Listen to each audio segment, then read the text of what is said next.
Oh boy. I sure do wonder which character I'm doing next. Oh. No, no, no, no, no, no, no. Wait. Wait. The E2 sucked. Hard. Billington knew that. And for the third batch of E2s, he actually went and found a contractor in Barrow to build them. However, due to the First World War, or Great War as it was known then, complications arose and the first of the locomotives wasn't built until 1918, and the final one was built in 1923. They were hoping they could get all the locomotives offloaded and have the final one, which was 9991, tested on the LBSCR. But it wasn't the LBSCR anymore. It was the Southern Railway. No, not the one where 1401 or 4501 comes from. The ones where the E2s come from. All the way in, you know, Great Britain. A lot of money was now lost, and now the Southern didn't really want these E2s, so they had to do something fast. So the first two were sent off to a colliery, and the rest? Well, the rest were scrapped and had their parts sold to industries, who could use them to repair their locomotives and alter it as they pleased. The last one, however, was sent off to a certain island. In early May 1923,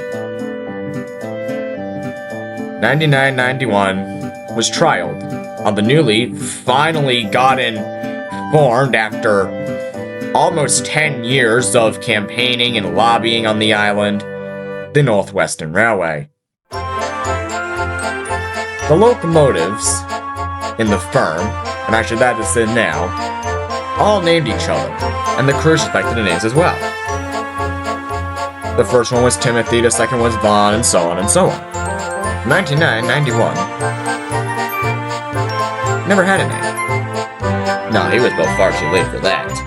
By the time he was built, well finished, the firm was slowly starting to consider scrapping the whole fleet or sending two of them off to a colliery.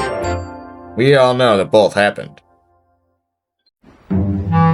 So 9991 was named Thomas by sympathetic workmen. Named after a friend of theirs, a fellow workman, who had gone off in the war and had died in service. The right thing to do, said one of the workmen to the young 9991. We missed the man. 9991 proved a very good steamer. The locomotive was young, cheeky, full of his own ideas. But sitting in the yard got boring. After all, that's all he had done for most of his life. He was only a couple weeks old, having been finished April 23rd.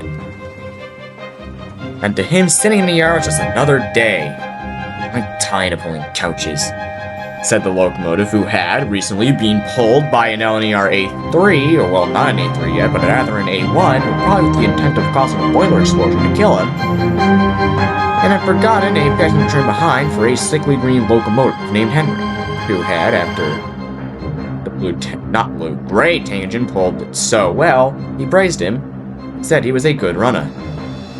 We'll need more engines like you.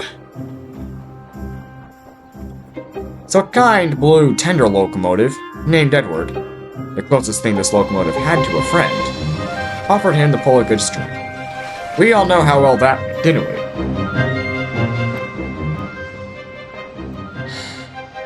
After the runaway and being in the yard, or rather confined to a yard at a place called Rollsworth, 9991 thought he was never going to be able to run and would be sent back to the firm and scrapped. However, another locomotive, one that he had seen at the junction, near his firm, was a runaway.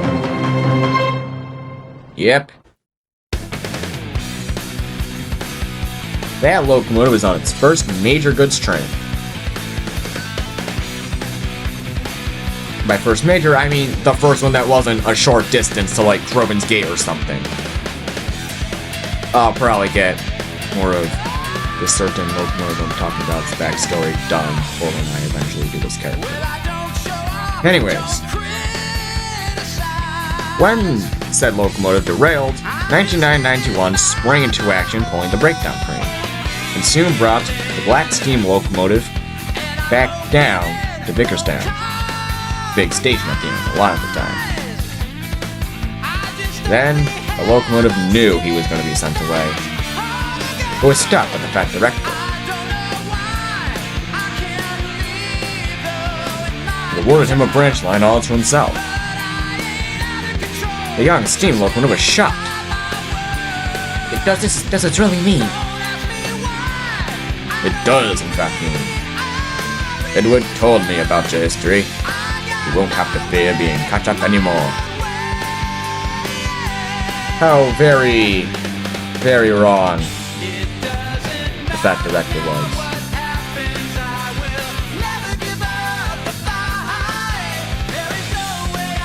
In 1960, NWR number 1, as he had been known, I do not know what number I'm going to give Soda locomotives for when they're under VR ownership, came to breakfast and was swiftly and promptly substituted for a diesel.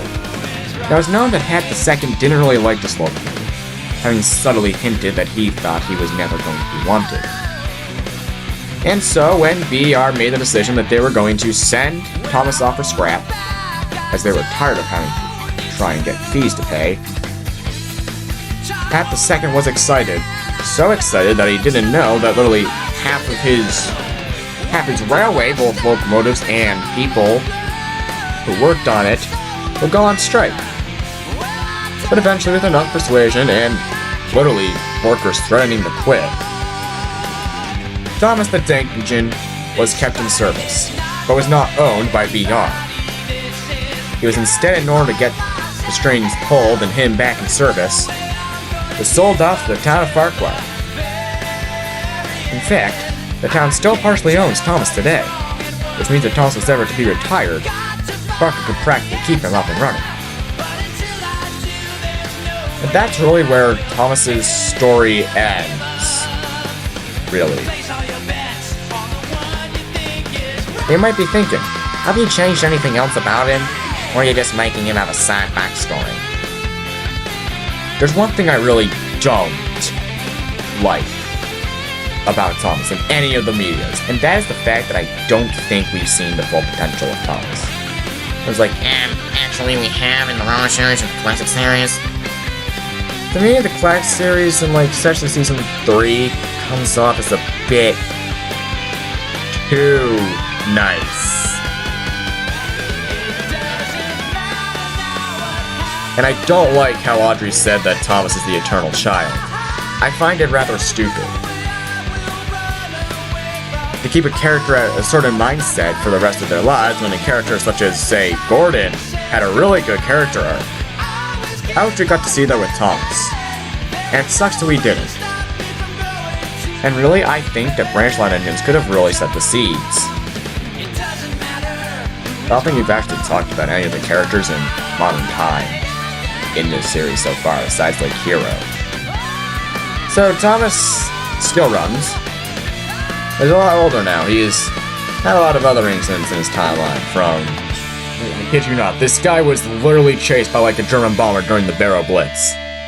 But that's really all I have to say about Thomas. I accidentally took my least favorite character and I made him one of my favorite characters in my AU. I wish I had a lot more time to ramble on about my AU with him, as he's a lot more mature and older and wiser in this, but...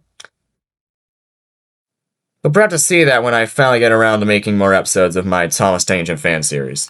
This is where my ideal whistle of Thomas will go, but I don't have an ideal whistle for him yet.